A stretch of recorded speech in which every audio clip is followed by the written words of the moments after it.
got some big news for candy and cereal lovers. Your favorite go-to treats could be affected by RFK Jr.'s recent Make America Healthy Again announcement. The Health and Human Services Secretary says the FDA will phase out 8 petroleum-based synthetic food dyes by next year. Let's watch. And I want to commend the food companies for working with us to achieve this agreement or this settlement. If they want to add petroleum, if they want to eat petroleum, they ought to add it themselves at home. But they shouldn't be feeding it to the rest of us. These dyes can currently be found in candy, cereals, sports drinks, condiments, yogurt, juices, canned soups, popsicles, and more. FDA regulations previously allowed for the dye, the department saying their role was to ensure the color additives are used safely and appropriately. Now, the dyes have long been under scrutiny, and some food activists and watchdog groups have commended this move to get them out of popular products. The Culture War podcast host Tim Pool wrote on X, "I don't think people realize how massive this is. Clean food makes our nation stronger." Political commentator Brian Krasenstein says, quote, "I fully support banning dangerous food dyes. Agreeing with a few policies doesn't mean you trust Trump to lead the country. It means you're capable of critical thinking, and that's more than we can say of some of his diehard supporters." What do you think about this, Lindsey? You know what? Like I mentioned yesterday, I have a 3-year-old. It's hard to decipher what she should be eating and what she shouldn't be eating. That's a task on its own. And I think it's important to understand that if other countries are holding themselves to a high enough standard to not have food dyes that may or may not, according to our FDA, be harmful to our health, why wouldn't the America take that stance? Like, why would we trust the FDA that we know sometimes works with lobbyists and corporations until they have the facts that maybe something causes cancer down the line, and now we're trying to retroactively fix all the mistakes we made?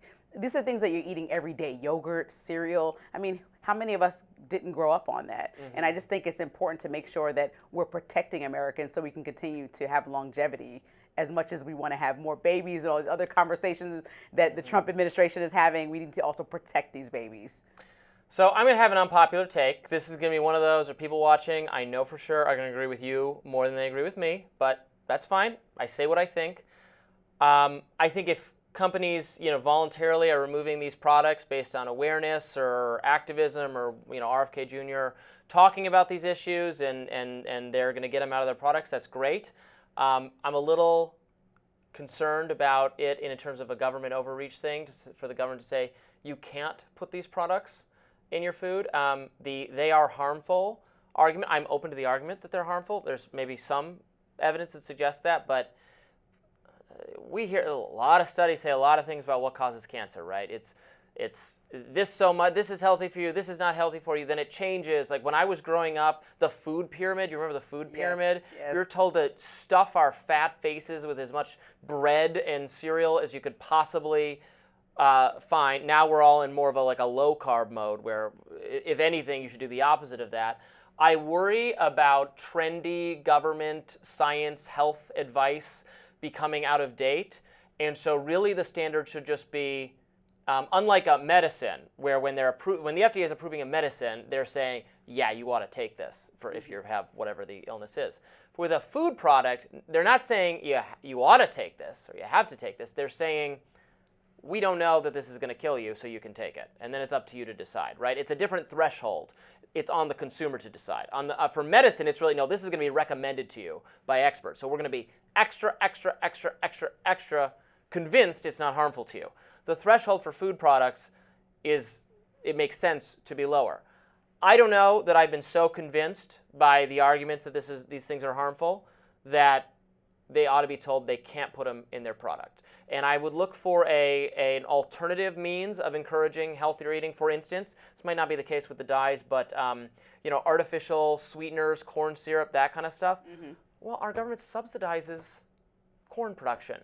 If you make the unhealthier alternatives more cost efficient via government intervention, well, for me, that's the easiest thing to get rid of. Stop doing that, and maybe they'll be encouraged to seek out more natural means. So those are my thoughts on the issue. They might not be popular, but that's what they are. Other what it's worth. countries like the UK will put labeling. You ever been to Starbucks in LA? They have "this may cause cancer," and you're like, "Oh, I don't know if I want the coffee anymore." Like That, though. right, That's but nanny but stuff. I know, but the labeling helps people make a real decision, and that's in the Oh. UK. And then in Japan and Australia, they've completely banned a lot of these dyes. So it's just that they're taking a critical look at protecting their citizens. I think America should too. And sometimes, as a busy parent, and if we're talking about like not a mindful person that's choosing their meals or cooking healthy or deciding, I'm talking about protecting a young child and going to the grocery store, doing the best you can, the everyday American getting what they can, these yogurt cereals for their kids. I mean, no one has time to read through all the dyes and see if they want to get that for their kid. Like, you're putting a lot on parents. And so as much as you, I'm sure, don't like government intervention, this is a great time for them to step in. And I think RFK is doing a good job to step in and make these protections mandatory so that maybe the onus is on the companies to do more research if the FDA hasn't fully completed it, to make sure that we're not slowly killing people. I don't want to be dramatic, but if they cause extreme rates of cancer, if we see cancer has elevated in our country, we have to go back to the source of why. And I'm not blaming all the red dyes. I'm just saying it's worth looking into if there's a chance that we could be getting more unhealthy. Well, look, I recognize I'm swimming against the current on this one. Yes, the Republicans have come along this way of thinking as RFK Jr. has entered the coalition, but many Democrats still, he was a former Democrat, still do want to do what you're deciding. I think what you're talking about, healthier eating, is important because we do have a chronic health problem in this country, unlike what they face in Europe for a variety of reasons, and one of those reasons could be the poorer quality of our food, and that's and some of the complaints are then that Republicans complain about having to take care of people that are then, let's say, on government-assisted, health insurance, and they have these chronic illnesses that are available through the SNAP program by buying some of these unhealthy foods. So even when RFK is pointing out that we should make more healthy foods readily available to people that use those programs, I think that that's also going to help overall with the mission of less payment, debt reduction. Yeah, but this gets into some really tricky philosophical territory that I myself have not always made up my mind on, because you could always argue then, well, because we have a welfare system and we have to pay for the bad health choices that you might make are not just on you, they're on the entire society, because we're going to be paying your medical cost is the same health socialized choices that and people dispersed. who are not on the system make. Right. So, if you live very healthy and you don't have health problems because you eat really well and healthy, but you're still paying into a medical system to support people who didn't make as good choices.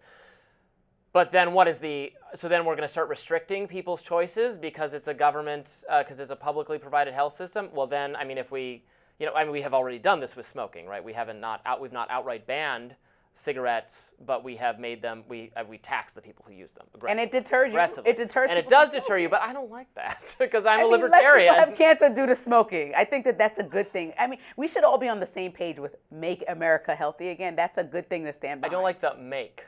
Okay, please, Americans, be healthy. Suggest. Again. Oh my God. Encourage, help, educate. Everyone but has the right to a snack, but I don't think Everybody when has the right chemicals are to- hidden inside of daily foods that are supposed I to be know. nourishing, especially kids, that's when it's really problematic. And I think that the FDA is too invested in corporate interests. I know, but this really starts to get on my. It's none of my business what Laissez-faire consenting vibes. adults put in their own bodies. It's and I'm for legalizing all drugs. I'm for all of that crazy, zany, wacky libertarian stuff because it's just not. You do you, man. That's my Everyone deal. has choices. All right, it was like something straight out of the West Wing drama series, but this Hollywood-level shouting match was reportedly a real-life White House meltdown. Coming up next.